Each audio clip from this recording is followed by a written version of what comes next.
আল্লাহকে এতটাই বিশ্বাস করবেন, তিনি যদি কাটার মধ্য দিয়ে আপনাকে হাঁটান, তাহলে মনে করবেন আপনাকে গোলাপের বাগানে নিয়ে যাচ্ছেন।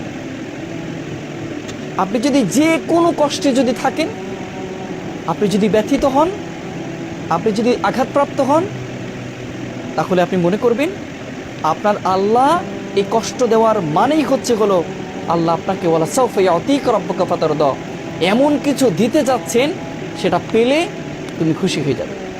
যত কষ্ট আছে, যত দুঃখ আছে, সব তুমি ভুলে যাবে। এমন জায়গা আল্লাহ নিতে চাচ্ছেন।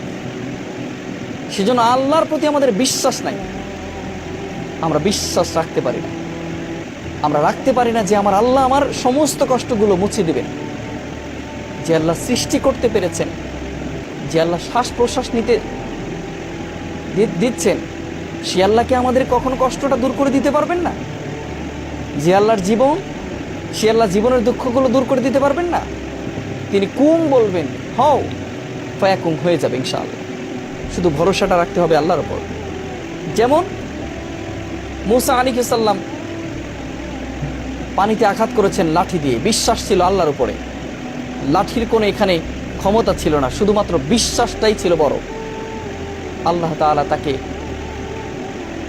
12টি রাস্তা তৈরি করে তাকে বাঁচিয়েছিলেন। তেমন করে আপনাকেও আল্লাহ বাঁচাবেন, শুধুমাত্র ধৈর্য ধরতে হবে।